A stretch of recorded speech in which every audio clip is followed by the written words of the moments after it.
ব্যস্ত সময়ের মধ্যে। আপনাকেও ধন্যবাদ। আমি আপনাকে প্রথমেই অভিনন্দন জানিয়ে শুরু করতে চাই। সত্যি কথা বলতে জামায়াতে ইসলামীর যে এবারের যে নির্বাচনের ফল সেটি অভূতপূর্ব। মানে এর আগে তো এই রকম এক ফলের আমি আমার অন্তত জানা নেই। আপনি নিজেও এটাকে আসলে ঐতিহাসিক নির্বাচন বলেছেন। আপনি বিবৃতি দিয়ে বলেছেন জামায়াতে ইসলামী অতীত, আমি আপনাকে কোট করছি, জামায়াতে ইসলামী অতীতের অনেক রেকর্ড ভঙ্গ করে আজ দেশের ইতিহাসে অন্যতম বৃহৎ বিরোধী দল হিসেবে আত্মপ্রকাশ করেছে। 2008 সালে মাত্র 2টি আসন থেকে আজ কোটি কোটি মানুষের সমর্থন, আমাদের প্রতি জন আস্থার বহিঃপ্রকাশ। আমার যেটা মনে হচ্ছে যে সার্বিকভাবে আপনি ফলে এক ধরনের সন্তুষ্টি প্রকাশ করেছেন, কিন্তু আমার জানার ইচ্ছা যে এইটার কারণ কি আসলে, মানে কি এর পিছনে আছে আজকে জামাতে ইসলামের এই রকম একটা ওভারওয়েলমিং পপুলারিটির পেছনে? এটা কি আপনি এক্সপেক্টেডটা? আপনাকে ধন্যবাদ জি। প্রথমে এখানে আসার জন্য, এবং আপনার মাধ্যমে শ্রোতা দর্শক মণ্ডলী যারা আছেন সারা বিশ্বে ছড়িয়ে, তাদেরকেও আমি আজকের আলোচনা আমার পক্ষ থেকে আমি স্বাগত জানাচ্ছি। আপনি প্রশ্ন করেছেন 2008 সালে আমাদের সংসদে মাত্র 2টি আসন ছিল, সেখান থেকে আজকে প্রধান বিরোধী দল হওয়ার একটা অবস্থান আল্লাহর মেহেরবানি আমাদের তৈরি হয়েছে। তো এই যে উত্থান, এটা কী কারণে? আসলে কারণ অন্য কিছু নয়। জামাত ইসলামী সবসময় সত্যের পক্ষে লড়াই করেছে। জামাত ইসলামী চেয়েছে একটা সুশাসনযুক্ত, দুর্নীতিমুক্ত একটা দেশ হোক, যেই দেশে প্রত্যেকটা নাগরিক মূল্যায়িত হবে তার আপন যোগ্যতায়, এবং অযোগ্যরাদের যে দেশে মানুষের মাথার উপরে ছড়ি ঘুরাবে না। আমাদের সমাজ দুর্নীতিতে আকণ্ঠ নিমজ্জিত। রাজনৈতিক দলগুলো তার বাইরে নয় বললে পুরাপুরি সত্য প্রকাশ পাবে না, বরঞ্চ রাজনৈতিক দলগুলোর নেতৃত্বেই এই দুর্নীতিগুলো হয়ে থাকে, যেটা আমরা 54 বছরে বিভিন্ন পর্বে দেখেছি। কখনো একটু কম, কখনো বেশি, কিন্তু দেশ কখনো দুর্নীতিমুক্ত ছিল না, এবং দুর্নীতিমুক্ত করার জন্য সেই রকম দৃশ্যমান কোনো পদক্ষেপ কারো পক্ষ থেকে আমাদের সামনে পরিলক্ষিত হয়নি। এটি একটা সাইড। আরেকটা সাইড হচ্ছে যে সমাজে সত্যিকার অর্থে গ্রাম আদালত থেকে শুরু করে উচ্চ আদালত পর্যন্ত কোথাও মানুষ কাঙ্ক্ষিত বিচারটা পায় না। যার সামাজিক প্রভাব আছে, যার টাকা আছে, বিচার তার পক্ষে কথা বলে, এবং অনেক সময় মজলুম তার নিয়ে বিচারটা খুঁজেও পায় না, কোথায় হারিয়ে যায়। তো বাংলাদেশের মানুষ এই জায়গাগুলোতে খুব জর্জরিত। জননিরাপত্তার বিষয় যদি সামনে আনেন, তাহলে কারো জীবনে কোনো নিরাপত্তা নেই, ঘরেও নাই, চলাচলেও নাই, কর্মস্থলেও নাই। তো এমনি একটা জনপদে মানুষ খুঁজছে যে কোথায় আমাদের একটু মুক্তির স্বাদ পাব। বাংলাদেশ জামাত ইসলামী 79 সালে তার যাত্রা শুরু করার পর থেকে গণতান্ত্রিক পন্থার রাজনীতি করে আসছে, এবং সেই রাজনীতি তার দলের ভিতরে এবং বাইরে দুই জায়গায়। অন্য কোনো দলে সেটা কতটুকু আছে না আছে আমি সে বিতর্কে যাচ্ছি না, কিন্তু আমরা আমাদের জায়গাটায় এ বিষয়ে পরিচ্ছন্ন যে আমাদের প্রত্যেকটা নেতৃত্ব নির্বাচিত হয় গণতান্ত্রিক পন্থায় অভ্যন্তরীণভাবে, এবং প্রত্যেকটা সিদ্ধান্ত গৃহীত হয় যথাযথ ফোরামে আলোচনা করে। এই সৌন্দর্যটা আস্তে আস্তে বাড়ছিল। আর বিশেষ করে 2024 সালে যখন আমাদের যুব সমাজ তাদের ন্যায্য কাজের দাবিতে, তাদের মেধার স্বীকৃতির দাবিতে যখন আন্দোলন শুরু করে, তখন সরকার অতীতের 15.5 বছরের মতোই চেয়েছিল এই আন্দোলনটাকেও দমিয়ে দিতে, কিন্তু শেষ পর্যন্ত তাদের হাত থেকে ফসকে যায় তাদের এই কন্ট্রোল, নিয়ন্ত্রণ, এবং জনতার বিজয় হয়। তবে সে বিজয়ের যে লড়াইয়ের নেতৃত্ব দিয়েছে যুব সমাজ। আমরা কোনো রাজনৈতিক দল নেতৃত্বের এই ক্রেডিট যদি দাবি করি, এটা চরম অন্যায় হবে। এটা আন্দোলনের নেতৃত্বে যুব সমাজ আর অংশগ্রহণে সারা বাংলাদেশ। সেই বাংলাদেশের মধ্যে আমরাও ছিলাম, অন্যান্য রাজনৈতিক দলও ছিল। যেহেতু আমরা সবাই মজলুম ছিলাম, সেই কারণে সমস্ত মজলুমের একটা মিলন মেলা বলতে পারেন যে এই আন্দোলনটা ছিল। আন্দোলন সফল হওয়ার পরে লক্ষ্য করবেন যে কখনো আমরা এই আন্দোলনের কোনো ক্রেডিট দাবি করিনি, কখনো না, কোনোভাবেই না। আমরা সবসময় বলে এসেছি নেতৃত্বে যুব সমাজ, অংশগ্রহণে দেশবাসী, এবং এই বিজয়ে দেশবাসীর বিজয়। কিন্তু পাশাপাশি আমরা দেখেছি অনেকেই তারা সেখানে ক্রেডিট ক্লেম করেছে, তো আমরা সেই দিকে যাইনি। আশ্চর্যের বিষয়, যখন এই আন্দোলনে বাংলাদেশের মানুষগুলা কোন দলের হয়ে লড়াই করেছে মানুষের জন্য, তখন সেই শহীদ মানুষগুলাকে নিয়ে বাগবাটোরা শুরু হয়ে গেল। আমরা কিন্তু এর বিরুদ্ধে করেছি। আমরা বলেছি শহীদরা কোনো দলের হতে পারেন না, গোষ্ঠীর হতে পারেন না। শহীদরা গোটা জাতির সম্পদ, এবং আমরা তাদেরকে সেভাবেই ওই মর্যাদায় আমরা রাখতে চাই। এরপরে আমাদের এই শহীদ পরিবারের পাশে যাওয়া, এটা আমাদের নৈতিক দায়িত্ব হিসেবে আমরা নিয়েছিলাম। এটা কোনো রাজনীতি ছিল না আমাদের, কারণ আমি তো মরতে পারতাম, আমার আরও সহকর্মী মারা যেতে পারত। তা আল্লাহ যে আমাদেরকে বাঁচায় রাখলেন, এখন যারা চলে গেল তাদের প্রতি তো আমাদের অবশ্যই দায়িত্ব আছে। এটা ঠিক, তারা লড়াই করে নাই যে আমরা গিয়ে ওখানে কিছু তাদেরকে সহানুভূতি দেখাবো, পরিবারের পাশে দাঁড়াবো। তারা সবটুকু উজাড় করে দিয়ে দেশকেই দিয়ে গেছে, নিতে চায়নি কিছু। সেই মানুষগুলোর জন্য তো আমাদের কর্তব্য আছে। আমরা এই কর্তব্যের জায়গা থেকে প্রত্যেকটা শহীদ পরিবারে পৌঁছার চেষ্টা করেছি। বেশিরভাগ শহীদ পরিবারে বলতে পারেন যে আমি পার্সোনালি গিয়েছি, যখন যে এলাকায় আমি ভিজিটে গিয়েছি, ওই শহীদ পরিবারগুলোকে হয়ে দেখেছি, না হয়ে গিয়েছি, একটা কিছু করেছি, আমি তাদের না দেখে আসি নাই। আহত পঙ্গু যারা হয়েছে তাদের বিষয়টা আমরা অ্যাটেনশনে নিয়েছি, কিন্তু আমরা তো একটা সংগঠন, আমাদের কাছে তো সরকারি কোনো ট্রেজারি নেই। ফলে আমাদের সীমিত সামর্থ্যের জায়গা থেকে শহীদ পরিবার এবং আহত পঙ্গু ভাই বোনদের পাশে আমরা দাঁড়ানোর চেষ্টা করছি। এই বিষয়গুলো তো জনগণ দেখেছে। একটা দল এরকম করছে, বাকি দলগুলো ক্রেডিট নিয়ে কাড়াকাড়ি করছে, এবং সেই সময় থেকে অনেকে আবার নির্বাচনের দিকে ঝুঁকে পড়েছে। আমরা তখন বলেছিলাম যে আগে পরিবেশটা সামাল দেন, তারপরে নির্বাচনের প্রশ্ন। তো শেষ পর্যন্ত নির্বাচন 17 মাসের মাথায় হলো। যে নির্বাচন হয়েছে, আপনি বলছেন এখানে আমাদের উত্থান, আসলে কি এটাই আমাদের রিয়েল চিত্র? এই প্রশ্ন এখন সমাজের অনেকের মনে। এই প্রশ্নটা আমি করতে চাই, এবং আমি এর উত্তর দিব না। ইতিমধ্যে টিআইবি একটা রিপোর্ট পেশ করেছে, তারপরে সুজন একটা প্রতিবেদন তাদের তুলে ধরেছে। আমি একজন বিচক্ষণ সাংবাদিক হিসাবে আপনাকে অনুরোধ করব যে আপনি এই দুইটা রিপোর্ট যদি দেখেন, তাহলে আপনি একটা রিফ্লেকশন পাবেন। তবে আমাদের দেশে যেহেতু একটা সংস্কৃতি তৈরি হয়ে গিয়েছে, কথাগুলো আমি ইলেকশনের আগেই বলেছিলাম, জিতলে ইলেকশন ফেয়ার, হারলে এটা সূক্ষ্ম কারচুপি অথবা আপনার বড় কারচুপি, এটা বলা হতো। আমরা বলছিলাম যে ওই সংস্কৃতিটা আমরা চালু করতে চাই না। ওই সংস্কৃতির খবর রচনার জন্যেই আমরা ওই শব্দগুলো উচ্চারণ করে তার পিছনে দৌড়াচ্ছি না। কিন্তু কারচুপি, ইঞ্জিনিয়ারিং যে ভাষায় যেভাবেই বলেন, এটা যে হয়েছে এটাকে অস্বীকার করতে পারবেন না। আমি নিজে আমার এলাকায় তার সূক্ষ্মদর্শী, আমি সরাসরি দেখেছি। আমি যে নির্বাচনী এলাকায় আমাকে দেওয়া হয়েছিল, সেখানে যেহেতু আমি দেখেছি, আর কোনো জায়গা দেখার আমার দরকার নাই। এখানে আমারও বিজয় ছিনিয়ে নেওয়ার জন্য একটা সেন্টারে হামলা চালানো হয়েছিল, দখল করে নেওয়ার জন্য। আইনশৃঙ্খলা বাহিনী সদস্যরা যদি তাৎক্ষণিক হস্তক্ষেপ না করতো, আমিও হারতাম। কারণ ওই একটা বিল্ডিংয়েই 26,000 ভোট, আমি জিতেছি 21,000 সামথিং ভোটের ব্যবধানে। তো ওই সেন্টারটা পুরা দখল করে আমাকে 10টা ভোট দিয়ে সব নিয়ে যেত। হয়েছে, বাংলাদেশের বহু জায়গায় চিত্র হয়েছে। ইলেকশন ইঞ্জিনিয়ারিং নিয়ে আপনি কোনো কথা বলবেন না, এবং আপনি আসলে ভোটের ফল হওয়ার পরে আপনি অভিনন্দন জানিয়েছেন। আপনি এই কথাগুলি আপনি একই রকম, আমি ওই যে ইতিবাচক ধারা রাজনীতিটা আপনি একই রকম কথা বলছেন, কিন্তু আমি একটা কথা আপনি অভয় দিলে জিজ্ঞেস করতেই চাই। না, আমি জিজ্ঞেস করতেই চাই যে যদি কেউ ইঞ্জিনিয়ারিংটা করে থাকে, এরা কারা আসলে? এরা কি ডক্টর ইউনূস সাহেব? এরা কি ভিতরে থাকা আপনাদের লোক, বিএনপির লোক, সেনাবাহিনী? তারা কারা আসলে? মানে if there is any engineering. দেখেন, ওরকম স্পেসিফিক্যালি বলতে হলে তো আমার সামনে সাবস্টেন্সিয়াল ডকুমেন্টস লাগবে। কিছু জিনিস আছে বলা যায়, করা যায় না। কিছু জিনিস আছে করা যায়, বলা যায় না। কিছু জিনিস আছে বুঝি কিন্তু বলতে পারি না। ওকে, এটা সমাজের কথা আমি বলতেছি, আমার বিষয়টা ভিন্ন। তো এই বিষয়টা পরিষ্কার হতে আস্তে আস্তে তো শুরু হয়ে গেছে না? এই দুইটা রিপোর্টকেই যদি আপনি সামনে রাখেন, সেখানে আপনি কিছু আলামত পেয়ে যাবেন। এবং আমার ধারণা যে কিছুই গোপন থাকবে না। দেখেন, এই 2008 সালে যে ইঞ্জিনিয়ারিং হলো, সেই ইঞ্জিনিয়ারিংয়ের পরে এরশাদ সাহেব হাটে হাড়ি ভেঙে দিলেন একেবারে সংসদের ভিতরে।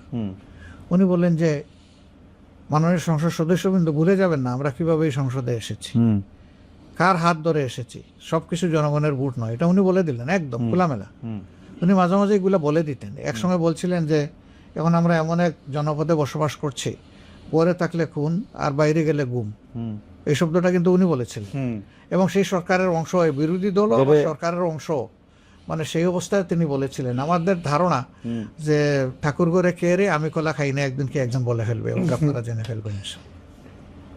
সত্য এইভাবেই প্রকাশ পেয়ে যাবে। আচ্ছা, আমি একটু অন্য প্রসঙ্গে, নির্বাচনের ঠিক আগের দিন, মানে এটা নির্বাচন যারা নিয়ে কথা বলছেন, আমি টেলিভিশনে দেখতেছিলাম, তাদের মধ্যে একজন বলছেন যে ঠিক আগের দিন ৭৪ লাখ টাকা নিয়ে জামাতের একজন জেলা আমিরের বিমানবন্দরে থাকা, মানে তার আটক হওয়া, সেটা আবার সামনে আসা, এইটা আপনাদের ভোটের ক্ষেত্রে কিছু কিছু, মানে ঠিক আগের দিন এটা ক্ষতি, আমি বলি এই ব্যাপারে বৈধভাবে খরচ করার একটা সীমানা ছিল। এই ব্যাপারে সংগঠন, তিনি শুধু একজন মানে দায়িত্বশীল নেতা নন, তিনি এই সমাজের একজন নাগরিক, তিনি ব্যবসায়ী, তার ব্যবসার টাকা হতে পারে। এইভাবে বিমানে টাকা বহন করার মাঝে আভ্যন্তরীণভাবে কোনো ইলেকশন আগে মনে একটু বাধা আছে? না, কোনো বাধা নাই, বাধা নাই, না মানে কোনো ধরনের কোনো বাধা আচ্ছা নাই, কেউ বলে নাই। আচ্ছা, কোনো ধরনের কোনো বাধা নাই বলেই বিমানবন্দর ইমিগ্রেশন যেটা কাস্টম যেটা ছেড়ে দিয়েছে তাকে ঢাকা থেকে, নইলে তো এখানেই আটকাতো, তো এখানে তো আটকায় নাই। এই সমস্ত জিনিস অতি উৎসাহী কিছু লোক বিভিন্ন সমাজের বিভিন্ন জায়গায় বসে থাকেন, তারা এগুলা গঠান। আমরা ঠিক আছে ধরে নিলাম ৭৪ লাখ, কেন ৭৪ কোটি টাকা, আমরা কে কোথায় গিয়ে টাকা বিতরণ করেছি, কারে দিয়েছি, সেটা একটা ডকুমেন্ট বের হয়ে আসুক। ৫৬,০০০ বর্গ মাইলের শুধু ঠাকুরগাঁই তো একমাত্র জায়গা না, আরো তো ৬৩টা জেলা রয়ে গেছে। অনেকে বলেন যে, আমিও সেই সময় বাংলাদেশে ছিলাম, তো অনেকে বলতেছেন যে ব্যাংকের থেকে তো ১ লাখ টাকার বেশি তোলাই যেতেছিল না ওই সময়, বা এটিএম কার্ড থেকে তোলাও দিচ্ছিল না। মানে ব্যাংক থেকে সব টাকা মানুষ ব্যাংকে রাখে, আমিও তো আমার সব টাকা ব্যাংকে রাখি। আমি ব্যাংকে সেফ মনে করবো কেন? যে দেশে ব্যাংক ডাকাতি হয়ে যায়, যে দেশের ব্যাংক ডাকাতি হয়ে দুনিয়ায় লন্ডারিং হয়, সেই দেশের ব্যাংকে আস্থা কোথায় জনগণের? এতগুলা ব্যাংক কেন আজকে মুখ তুবড়ে পড়ে থাকলো, এতগুলা ব্যাংকে কেন একসাথে আনতে হলো? এগুলার জবাব কে দিবে? আসলে যদি দেশের বিদ্যমান আইনে কোথাও কোনো নিষেধাজ্ঞা না থাকে, আর সেটা না যদি কেউ কিছু করে, সেটা নিঃসন্দেহে বাড়াবাড়ি। এটা আরেকটা ব্যাপার নিয়ে একটা কথা হচ্ছে যে নির্বাচনী প্রচারণা যখন তুঙ্গে, তখন আপনার এক্স অ্যাকাউন্ট, যেটা টুইটার বলি আমরা, সেটা হ্যাকের ঘটনা ঘটে। আপনি পরে নিজেও ওই অ্যাকাউন্টে যে বক্তব্য বলা হয়েছিল সেটাকে নিজেও আপনি, আপনার ভাষায় বলি যে আপনি জঘন্য বলছেন। তো যার বিরুদ্ধে হ্যাকের অভিযোগ আসছে, সে বঙ্গভবনের কর্মকর্তাকে গ্রেপ্তারও করা হয়েছিল। এইটা আপনারা, মানে আপনার জানা মতো এটা ফলো আপে আছে কিনা? কারণ উনার বক্তব্য হচ্ছে কেউ যদি কোনো এরকম একটা লিঙ্ক পাঠায়, এটা নিজের নামে পাঠাবে কিনা, এক্ষেত্রে নানা ধরনের কথা আছে। আপনি এটা ফলো আপে রাখছেন কিনা? উনি ইনডিরেক্ট কথা বললেন, ডিরেক্ট করতে পারলেন না কেন যে না বঙ্গভবন থেকে এটা হয়নি? কেন বলতে পারলেন না? ওকে, কিন্তু বলতে পারেননি, তাহলে তো তিনি এডমিট করে নিয়েছেন, এবং এটা জঘন্য কাজ, এই ব্যাপারে তো কোনো সন্দেহ নেই। কথাগুলোও ছিল জঘন্য, কাজটা এর চাইতে জঘন্য। কোথার থেকে হয়েছে? বাংলাদেশের সর্বোচ্চ আস্থার জায়গা, সর্বোচ্চ গার্জিয়ানশিপের জায়গা থেকে। আমি তো মনে করি এই একটা ঘটনায় উন্নত দেশ হলে প্রেসিডেন্ট নিজে স্টেপ ডাউন করতেন, বলতেন যে আমার আঙ্গিনা, আমার ঘর আমি সেভ রাখতে পারি নাই, একজন নাগরিক, তার অধিকার আমি হরণ করেছি, আমি এই কারণে আমার ব্যর্থতার দায় নিয়ে আমি পদত্যাগ করলাম। ওকে, এটাই মোরালিটির দাবি। এখানে আমাকে আইন লড়াইয়ে যেতে হবে কেন? কিন্তু এটা কেমন জানি একটা যুক্তির কথা এরা বলে যে আমি কি আমার নিজের নামে করতাম কিনা, মানে আমি যদি এরকম একটা, উনি বলুক, উনি এলে কে করেছে, ওখান থেকে কিভাবে আসছে, উনি বলুক, এক্সপ্লেনেশন তো উনাকে দিতে হবে। ওকে, আপনার বেশ কয়েক মাস আগে আপনি কর্মরত নারীদের কর্মঘণ্টা বিষয়ে আপনার একটা বক্তব্য ছিল। নির্বাচনের কিছুদিন আগে আল জাজিরায় যে আপনি সাক্ষাৎকার দিলেন, সেখানে আপনি একটা স্পষ্ট করেছেন যে জামায়াতের প্রধান হিসেবে নারীদের আসার কোনো সুযোগ নেই। আমরা এটাকে ধরে নিয়েছি যে আপনি এটা মিন করছেন যে দেশের প্রধান হিসাবে আসলে নারীদের আসার সুযোগটা সীমিত। এখন একটা প্রশ্ন, এই প্রশ্নটা আসলে দুইটা পার্ট। একটা প্রশ্ন হচ্ছে, বেগম জিয়ার নেতৃত্বে জামায়াত আসলে ক্যাবিনেটে ছিল ভালো মতো। আরেকটা প্রশ্ন হচ্ছে যে আমি করতে করতে দেখতেছিলাম যে ফাতেমা জিন্নাহ যখন 1964 সালে আইয়ুব খানের বিরুদ্ধে লড়ছিলেন, তখন আশরাফ আলী থানভীর নেতৃত্বে একাধিক আলেম এই মত পোষণ করছিলেন, যেহেতু কোরআনে রানী বিলকিসের কথা আছে এবং তার মুসলমান হওয়ার পরও তার বাদশাহী যাওয়ার কথা নাই সেখানে পড়ে। আমিও যতটুকু বুঝছি, উনার কথা আমি যতটুকু বুঝছি, যে আসলে মানে রাষ্ট্রপ্রধান বা সরকার প্রধান হওয়ার ক্ষেত্রে নারীদের বাধা নাই। দুইটা অ্যাসপেক্টে যদি আপনি বলেন, একটা পলিটিক্যাল অ্যাসপেক্ট, একটা থিওলজিক্যাল অ্যাসপেক্ট। বিলকিসের কথা বলি, জি সাবার রানী ছিলেন, জি সেবার রানী, জি সাবার রানী ছিলেন। ওনাকে মূলত কল করেছিলেন সুলেমান, জি। তো উনি তার দরবারে আসলেন, আসার পরে রাজপ্রাসাদে দাওয়াত গ্রহণ করলেন, গেলেন।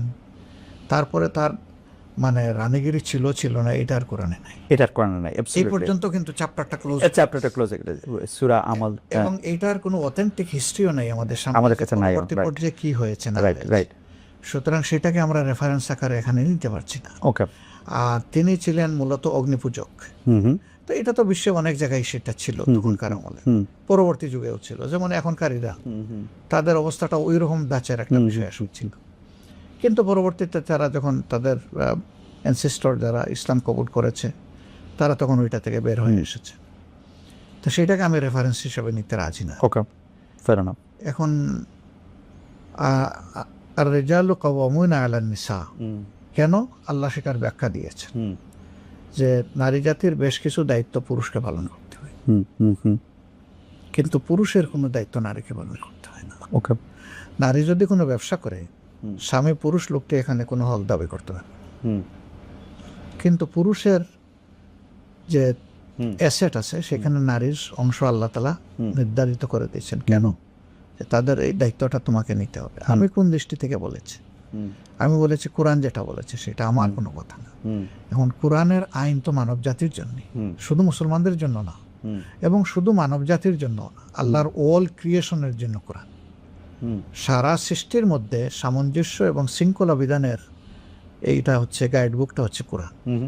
তো সেই কোরআন আল্লাহ তাআলার ভার্ডিক্ট, আমি তো আমার মত বলি নাই, আল্লাহ তাআলা যা বলেছেন আমি তাই বলেছি। ওকে।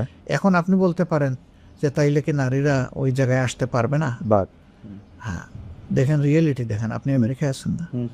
আমেরিকা স্বাধীন হওয়ার কত বছর হয়েছে? মানে 200 সামথিং বছর। জি। একজন নারী প্রেসিডেন্ট হয়নি। কেন? সেখানে কি যোগ্য নারী নাই? কিন্তু আবার ইংল্যান্ডে হয়েছে, ইংল্যান্ডে হয়েছে, আরো অন্যান্য জায়গায় হয়েছে, কিন্তু এখন আমেরিকাতে হয় নাই। এখনকার দুনিয়ার সবচেয়ে বড় শক্তিশালী দেশ যেটা, সেই দেশে নারীরা কি কোনোদিন কম্পিটিশনে আসেনি? আসছে, কিন্তু ফেল করছে। তাদেরকে আমেরিকাবাসী সিলেক্ট করে নাই। রাইট। কেন করে নাই? এই জব তারা দিতে পারে। তবে আমরা তাদেরকে একটা বিচক্ষণ বুদ্ধিমান জাতি হিসাবেই দেখতে পাই, ওকে, সাহসী হিসাবেও দেখতে। সেখানে দেখেন এটা হয়নি। তো যুক্তিতে আপনি গেলে কি দেখবেন? একজন মা যখন চাইল্ড বেয়ারিং হবে, তখন কি একজন সুস্থ সক্ষম পুরুষের মতো তিনি সব ফিজিক্যাল অ্যাক্টিভিটি করতে পারবেন? পারবেন না। যদি তিনি পারতেন তাহলে ম্যাটারনিটি লিভের দরকার হতো। ম্যাটারনিটি লিভটা দেওয়া হয় কি জন্য? এটা তার ডিউ, এটা তার হক, এটা তার অধিকার। তার অধিকার, এটা কোনো তার প্রতি কোনো প্রিভিলেজ না, ব্লেসিং না, এটা তার পাওনা। তো এই জায়গা থেকে আমরা মাদেরকে আল্লাহ রাসূল সাল্লাল্লাহু আলাইহি ওয়াসাল্লামের জমানায় সর্বোচ্চ যতটুকু সম্মান দিয়েছেন তা আমরা দেওয়া। যেমন ধরেন যে আল্লাহ রাসূল যুদ্ধে মহিলাদেরকে নিয়ে গেছে, আল্লাহ রাসূল ক্রিটিক্যাল টাইমে মহিলাদের পরামর্শ নিয়েছেন। হুদাইবিয়ার সন্ধি সব পুরুষ সাহাবীরা সরে গেছে, মনের দুঃখে কষ্টে রাসূল করিম সাল্লাল্লাহু আলাইহি ওয়াসাল্লাম থেকে দূরে সরে গিয়ে কান্নাকাটি করতেছে। সেই সময় তিনি যাকে সঙ্গিনীর সাথে নিয়ে গেছেন, গিয়ে জিজ্ঞেস করছেন তুমি কি বলো? বলছে আপনি কি আপনার সঙ্গীদের উপর আস্থা হারিয়ে ফেলেছেন? আল্লাহ রাসূল, কোনো কারণ নাই, আপনি যা করার জন্য তাদেরকে বলছেন আপনি আগে সেটা শুরু করে দেন, দেখবেন সবগুলো আপনাকে ফলো করবে। এবং এক্স্যাক্টলি তাই হয়েছে। তো দেখেন কত ক্রিটিক্যাল টাইম ছিল। ও আপনি যদি আমাদের দর্শকদের জন্য একটু পরিষ্কার করতেন, উনি কি তার কোনো আত্মীয় ছিলেন নাকি? না, আত্মীয় কেন, তার স্ত্রী। ও, তার স্ত্রীর পরামর্শ রয়েছে, তার স্ত্রীর পরামর্শ। আমি সেটা একটু বলছি, মানে আল্লাহ রাসূল বদর যুদ্ধ ছাড়া যত যুদ্ধে অংশগ্রহণ করেছেন সব যুদ্ধে স্ত্রীদেরকে নিয়ে গেছেন সাথে। একজন তিনি লটারি করতেন, লটারিতে যার নাম আসতো তাকে তিনি নিয়ে যেতেন। আচ্ছা, অন্যান্য সাহাবীরা নিয়েছেন, এমন বিধবা মহিলারাও আল্লাহ রাসূলের অনুমতি নিয়ে যুদ্ধে অংশগ্রহণ করেছেন। ওকে, হুদাইবিয়ার সন্ধির সময় ওনার সাথে কোন সম্ভবত একটু দেখতে হবে, দেখো তো একটু। আচ্ছা, আমাকে সাহায্য করো। জি। তো ধরেন আচ্ছা, মানে উনি এরপরে ওহুদের যুদ্ধে দেখেন, ওহুদের যুদ্ধের সময় সবচেয়ে ক্রিটিক্যাল টাইমে রাসূলের প্রতিপক্ষ যারা ছিলেন তারা কিন্তু একদম কাছে, একদম হাত দিয়ে ছোঁয়ার জায়গায় চলে আসছে। সেই সময় পুরুষ নাই, একজন মহিলা হযরত নুসাইবা রাদিয়াল্লাহু তাআলা, তিনি ঘুরে ঘুরে আল্লাহ রাসূলকে প্রোটেকশন দিয়েছে। এবং যুদ্ধের পরে দেখা গেল তার দেহে 70টা ভারী জখম, ও রক্ত অজর তারাই জ্বরছিল, তীর ঝুল ছিল তার শরীরের মধ্যে। আল্লাহ রাসূল ভাঙ্গা দাঁত, দুইটা দাঁত তার ভেঙে যায় আঘাতে, সেই সময় নিজের দাঁত দিয়ে ওই কামড় দিয়ে বের করে দিয়েছে। তারপরে তার শুশ্রূষা নিজে করেছেন, আলহামদুলিল্লাহ, পরে তিনি সুস্থ হয়ে উঠেছে। তো মহিলারা এত ঝুঁকিপূর্ণ কাজে যেখানে দায়িত্ব পালন করেছে, তাহলে সমাজের সব জায়গায় তারা পারবেন না কেন? তো আল্লাহ তাআলা সীমারেখা যেটা আমাদের জন্য নির্ধারণ করে দিয়েছেন, পুরুষের জন্য কিছু সীমা আছে, মহিলাদের জন্য কিছু সীমা আছে। এটা মানলে কারো কোনো লস নাই, তবে হ্যাঁ এটা কারো উপর চাপাইয়া দেওয়ার কোনো জিনিস না। ওকে, ফেয়ার এনাফ। আমার মনে হয় আপনি যদি এখন পলিটিক্যাল আসপেক্টটা বলতেন, 2001 থেকে 2006 পর্যন্ত আপনারা জোট সঙ্গী, মানে বেগম খালেদা জিয়া সে সময় প্রধানমন্ত্রী ছিলেন, তখন তাকে আমরা নেতা হিসেবে মানলাম কেন? হ্যাঁ, এই প্রশ্ন আসবে স্বাভাবিক। আমরা একটা জোটে ছিলাম। এই জোট যখন ফর্ম হয় তখনও বেগম খালেদা জিয়া ছিলেন বিএনপির চেয়ারপারসন, সিগনেটরি ছিলেন বেগম খালেদা জিয়া, অধ্যাপক গুলাম আজম সাহেব, হুসেন মোহাম্মদ এরশাদ এবং শায়খুল হাদিস আল্লামা আজিজুল হক সাহেব। এই চারজন ছিলেন মানে প্রথমে সিগনেটরি। এটা দিয়ে একটা চার্টার তৈরি হয়, দলিল তৈরি হয়, এগ্রিমেন্ট। সেই এগ্রিমেন্টে ছিল যে আমরা আন্দোলন করবো একসাথে, নির্বাচন করবো একসাথে, বিজয় লাভ করলে সরকারও গঠন করবো একসাথে। তো সেই সরকারে আমরা মাত্র 2 জন লোককে মন্ত্রী হিসেবে পেয়েছিল। আমাদের তৎকালীন আমির জনাব মতিউর রহমান নিজামী, মৌলানা মতিউর রহমান নিজামী সাহেব এবং আলী হাসান মুজাহিদ সাহেব, আল্লাহ তাদের শহীদ হিসেবে কবুল করুন। তারা 2 জন সেখানে অংশগ্রহণ করেছিলেন। নিজামী সাহেব 2.5 বছর ছিলেন প্রথমে এগ্রিকালচারে, এরপরের অংশটা 3.25 বছর ছিলেন তিনি ইন্ডাস্ট্রিতে, মিনিস্ট্রি অফ ইন্ডাস্ট্রি। তো আর মুজাহিদ সাহেব অলতর ছিলেন সোশ্যাল ওয়েলফেয়ার। আমাদের এখানে করার কিছু ছিল না, আমরা পারতাম এই সরকারে অংশ না নিয়ে, কিন্তু আন্দোলন তো একসাথে করেছি। কেন আমরা আন্দোলন একসাথে করেছি? সবার জন্য একটা কমন প্রবলেম ছিল। তখনও শেখ হাসিনার সরকারটা কিন্তু এবার যে শেপ নিল সেই শেপে চলে গেছিল। তো ওইটা থেকে দেশকে বের করে আনার জন্য সবাই ঐক্যবদ্ধ হয়েছে। কজ কমন হওয়ার কারণে ডিভাইডেড শক্তি নিয়ে না করে আমরা ইউনাইটেড শক্তি নিয়ে এই কাজটা করেছি। আর যেহেতু এগ্রিমেন্টে ছিল যে একসাথে আমরা সরকার গঠন করব, সেই কারণে আমরা পার্টিসিপেট করেছি। এটা আমাদের সিদ্ধান্ত না, এটা তো তাদের দলের সিদ্ধান্ত। আর অবভিয়াসলি সাধারণত যে দলের নেতৃত্বে সরকার গঠন হয়, অন্য কোনো ব্যতিক্রম না ঘটলে সেই দলের প্রধানই কিন্তু প্রধানমন্ত্রী অথবা চিফ এক্সিকিউটিভ হয়। এইটা মানার ক্ষেত্রে আপনাদের কি, মানে আমি থিওলজিক্যাল অ্যাসপেক্টটা জানতে চাচ্ছি, এটার জন্য কি আপনাদের কোনো ইজমা বা কিয়াস করার কোনো বিধান মানে অবশ্যই আছে। তখনকার নেতৃবৃন্দ নিশ্চয়ই তারা এগুলা বিবেচনায় নিয়েই করেছে। এই প্রসঙ্গে আর কি আমার শেষ প্রশ্ন, যে অনেকেই বলে থাকেন যে যেহেতু আপনারা জুলাই সনদে এবং সেই আন্ডারস্ট্যান্ডিং একজন অন্যতম সিগনেটরি, যতগুলি সংস্কার সেগুলি প্রত্যেকটা ক্ষেত্রে আপনারা খুবই ভোকাল ছিলেন, সেখানে 5% নারী প্রার্থী আপনাদের দেওয়ার কথা, সেটা আপনারা দেন নাই। এইটার কারণটা একটু সংক্ষেপে বলবেন? আমরা দিতে পারি নাই, কিন্তু দিব না এটা আমরা বলি নাই। We are getting prepared. দিতে আমরা তো মিসেস রহমানকে, মানে মিসেস শফিকুর রহমানকেও আমরা সংসদে দেখছি। এই 5% তো এখনকার, এটা পরবর্তী সংসদের জন্য। কারণ আমরা যে সংস্কারের চার্টার যেটা করেছি ওটা পরবর্তী না। আপনি যেহেতু একমত হইলেন, এটা আপনার জন্য একটা মোরাল অব্লিগেশন ছিল কিনা? মোরাল অব্লিগেশন ছিল কিনা যে আমি অস্বীকার করি না। তো দেখেন আমাদের জোট থেকে কিন্তু আমরা আবার এলাও করেছি। আচ্ছা, আমরা নিজেরা দেইনি, কিন্তু জোট থেকে এলাও করেছি। আমরা দেইনি বলে দিব না এটা বলি নাই কোথাও। আমরা বলেছি উই আর প্রিপেয়ারিং, আমরা ইনশাআল্লাহ দিব, আগামীতে পাবেন আপনারা। এই চার্টার যখন বাস্তবায়ন হয় তখন আপনারা আমাদেরকেই সবচেয়ে কাছে পাবেন। যেমন ধরেন বিভিন্ন দলের আরপিওতে আছে যে দলগুলো একটা নির্দিষ্ট সময় দেওয়া ছিল, এই সময়ের ভিতরে মিনিমাম 30% তারা উইমেন্স পার্টিসিপেশন এনশিওর করবে সব লেভেলে, নেতৃত্বের লেভেল থেকে শুরু করে। এটা শুধু জামাতে ইসলাম, মানে অন্যদের কি আছে আমি জানি না, but we are damn satisfied যে এটা আমরা যা দরকার ছিল তার চেয়ে অনেক বেশি আমরা করেছি। জোটের প্রসঙ্গে বলি, অনেকে এটা বলেন যে ইসলামী শাসনতন্ত্র আন্দোলন সঙ্গে যদি আপনারা জোটবদ্ধ থাকতেন তাহলে হয়তো কিছু ভোট বেশি পাইতেন, হয়তো বিএনপি এরকম একটা ল্যান্ডস্লাইড নাও পাইতে পারতো। আপনি কি এটা মনে করেন যে শেষ মুহূর্তে? আমরা মনে করি ভোট আমরা পেয়েছি, কিন্তু আমাদের ভোটগুলো আমাদের বাক্সে অন্য দিক থেকে ডাইভার্ট হয়ে গেছে। এইটা বললে তো আবার আমার জানতে চাইতে যে কারা করলো এটা। আপনি এটা প্রেডিক্ট করতে পারছিলেন কিনা যে ভোটের আগে যে এরকম কিছু একটা হইতে পারে? কেন, আমরা তো বলে এসেছি না যে এখন পর্যন্ত কোনো লেভেল প্লেইং ফিল্ড হয়নি। আমরা তো এই কথা বারবার বলেছি। আপনি কি ইভেন লন্ডন বৈঠকের পরে কিন্তু আমরা ডিপ কনসার্ন এক্সপ্রেস। আপনারা কি ডক্টর ইউনূস সরকারকে?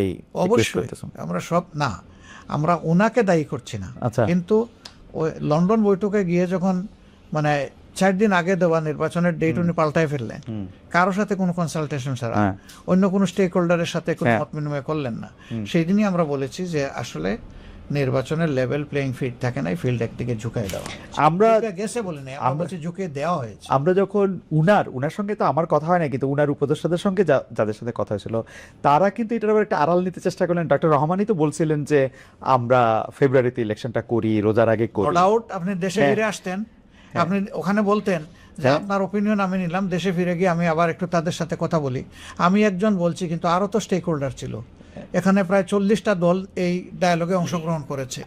আমি কিন্তু এরকম শুনছি যে ডক্টর ইউনূস জনাব তারেক রহমানকে বলছেন যে দেখেন আপনি ডিসেম্বর ইলেকশন দাবি করতেছেন, কিন্তু আসলে জামায়াতে ইসলামী, আমি শুনছি এটা, বিকজ এটা তো আর তাদের মধ্যে প্রিভিলেজ কমিউনিকেশন, আমাদেরকে বলেন নাই। হ্যাঁ, এটা এরকম কেউ বলেন না। আচ্ছা, তার উপদেষ্টাদের মধ্যে একজন দায়ী করেছে তখন ওই এক্সপ্লেনেশন ওনারা দেন। আচ্ছা, আমারই একজন উপদেষ্টা কিন্তু নাম প্রকাশের অনুচ্ছুক, উনি আমার এই এক্সপ্লেনেশন দিছে যে ওটা উনি ওনাকে বলছেন যে যেহেতু এটা ওনার মধ্যে আছে। হাওয়ার আই ডোন্ট নো, আমরা উইটনেস করি নাই, আমরা বলতে পারবো না। আচ্ছা, ঠিক আছে। ইসলামী শাসনতন্ত্র আন্দোলনের কথাটা যে আমি যেটা বলতেছিলাম এটা একটু শেষ করি। নাম হইলো ইসলামী আন্দোলন বাংলাদেশ, ইসলামী আন্দোলন, এক সময় ওই নাম ছিল। আচ্ছা, ইসলামী আন্দোলন বাংলাদেশ, সরি, আমি আসলে ইসলামী আন্দোলন বাংলাদেশ দেখতেছি, কিন্তু মানে এখানে পড়তেছি ইসলামী আন্দোলন বাংলাদেশ, মুখে বলতেছি হচ্ছে ইসলামী শাসনতন্ত্র আন্দোলন। হ্যাঁ হ্যাঁ, আমি যেটা বলতে চাইতেছিলাম যে আপনি কিন্তু একটা জায়গায় এটা আপনাকে খুব সুন্দর করে আপনি বলছিলেনও যে সব এক বাক্সে ভোট আসুক ইসলামী দলগুলোর। তো আমার প্রশ্ন এখানে দুইটা, আসলে এইটা আসলে সম্ভব হইল না কেন? এক, দুই হচ্ছে আমরা কিন্তু হেফাজতে ইসলামের মুরব্বী যিনি জনাব বাবুনগরী, উনাকে দেখলাম যে উনি খুব শক্ত ভাষায় আপনাদের সমালোচনা করতেছেন। এইটা আপনি আসলে কিভাবে দেখছেন? দুই হচ্ছে প্র্যাকটিক্যালি কি ইসলামের অনেকগুলি জিনিস তো আছে সাবজেক্ট টু ইন্টারপ্রিটেশন, আমি নিজেও একটু পড়তে বা দেখতে চেষ্টা করি, পারি পড়বো না এরকম, কিন্তু অনেক কিছু আছে সাবজেক্ট টু ইন্টারপ্রিটেশন। তো ওইটাকে আসলে এক বাক্সে আনা সম্ভব বা একরকম করে এটা চিন্তা করা সম্ভব? দেখেন, মানুষ যখন ভালো কিছু চিন্তা করে তখন তার সামনে একটা টার্গেট থাকে যে আমি ওই জায়গাটায় পৌঁছতে চাই, কিন্তু সবসময় মানুষ 100% কিন্তু অ্যাচিভ করতে পারে না। এটা জাতীয় জীবনে একটা বড় ধরনের পদক্ষেপ বলতে পারে না। বাকি দলগুলা কিন্তু আমাদের সাথে ছিল, তারা আমাদেরকে ছেড়ে দেন। যারা গিয়েছেন তাদের সাথে কি কারণে গিয়েছেন তারা একটা ব্যাখ্যা দিয়েছেন, আমরা কিন্তু ব্যাখ্যা দেইনি। আমরা কেন দেইনি জানেন? আমরা চাই যে না, যেটুকু ঐক্যের পরিবেশ সৃষ্টি হয়েছিল এটা আমাদের দ্বারা যেন ধ্বংস না হয়, বরঞ্চ এই জায়গাটা ঠিক থাকুক। ওনারা বললেন, আমরা আর একটা কাউন্টার বললাম, তাইলে তো দূরত্বটা আরো বাড়বে। বরঞ্চ দেখেন আমরা কি করেছি, ওনাদের সিট নিয়ে কথাবার্তা ছিল, স্যাটিসফাইড হয়তো ওনারা হতে পারেন নাই, এর কারণে ওনারা সরে গেছেন, চলে গেছেন। আর চলে যাওয়ার পরেও আমরা ফিল করেছি যেটুকু ঐক্য রয়ে গেল, এটা করার ক্ষেত্রে তাদের একটা অবদান ছিল। আমরা এর প্রতি সম্মান দেখানোর জন্য আমাদের একজন এপেক্স বডি মেম্বার বরিশাল 5 মানে মহানগরীর, সেখানে উনি আমাদের ক্যান্ডিডেট ছিলেন, আমরা তাকে উইথড্র করে নিলাম। তাদেরকে রেসপেক্ট করেছে যে তারা 2টা সিটে পীর সাহেবের ইমিডিয়েট ছোট ভাই যে মুফতি ফয়জুল হক সাহেব, তিনি দাঁড়িয়েছেন, অন্তত একটা সিটে আমরা আমাদের ক্যান্ডিডেট উইথড্র করে তাদেরকে সম্মানটা দেখাই। আমরা কিন্তু ওইটুকু করেছি। তারা এরপরে ওনারা কি বলেছেন সেটা ওনাদেরকে, ওকে, আমরা কিন্তু এই বিতর্কে যাইনি। এবার আসেন বাবুনগর সাহেব, উনি বলছেন জামাত ইসলামের ভোট দেওয়া হারাম। আপনি শুনে আশ্চর্য হবেন, যখন গত উপদেষ্টা পরিষদ গঠন হয়, আমরা ছাত্ররা আমাদেরকে জিজ্ঞেস করছে যে আপনারা কোনো তালিকা দিবেন? না, আমরা তালিকা দেব, তোমাদের পরে আমাদের আস্থা আছে, তোমরা যা ভালো মনে করো তাই করো, আমরা কোনো তালিকা দিইনি। আপনাদের তালিকার কেউ উপদেষ্টা ছিল? আমরা কোনো তালিকা দেই নাই, আমাদের তালিকায় উপদেষ্টা হবে কেন? কিন্তু একটা ব্যতিক্রম আছে। একটা সময় গিয়ে তারা বললো যে যেহেতু আপনারা এই দেশের সবচেয়ে বড় মানে ধর্মীয় রাজনৈতিক সংগঠন, ইসলামী সংগঠন, আমরা একজন আলেম নিতে চাই, সেই ব্যাপারে আপনারা একজন মানুষের নাম আমাদের আমাদের এফএক্স বোর্ডেতে আলোচনা করে বাবুনগরী সাহেব এর আগেও আমাদের বিরুদ্ধে বক্তব্য দিয়েছে, কিন্তু আমরা তার নামটা দিয়েছি। আমরা তার নাম দেওয়ার পরে এটা কি আপনার একটা স্ট্র্যাটেজি যে আপনি শত্রুকে কাছে রাখতে চাইছেন এরকম কিছু? আমরা দিয়েছি যে হেফাজতে ইসলাম একটা ব্রডার আমব্রেলা। আচ্ছা, এবং তিনি এই দেশের একজন প্রবীণতম, হ্যাঁ, উনি 90 এর বেশি বয়স, হ্যাঁ, ওনার প্রতি সেই সম্মানবোধটা রেখে আমরা ওনার নাম বলেছিলাম। তারা সাথে সাথে চেক করে বলছে যে ওনার যে বয়স এবং ফিজিক্যাল কন্ডিশন, তিনি এই প্রেশার নিতে পারবেন না, আপনারা অল্টারনেটিভ কাউকে বলুন। আমরা বলছি যে প্রথম নামের সুপারিশ তোমরা নেও না, এখন তোমরাই চলতে ও এরপরে আপনারা এটা তোমরা কন্টিনিউ করেন। তোমাদের মতো করে করো। তারা একটু চিন্তা টিন্তা করেছে, আমাদের সাথে পরামর্শ করেছে, আমরা বলছি ওকে ওয়েল তোমরা আগাইতে পারো, অসুবিধা নেই।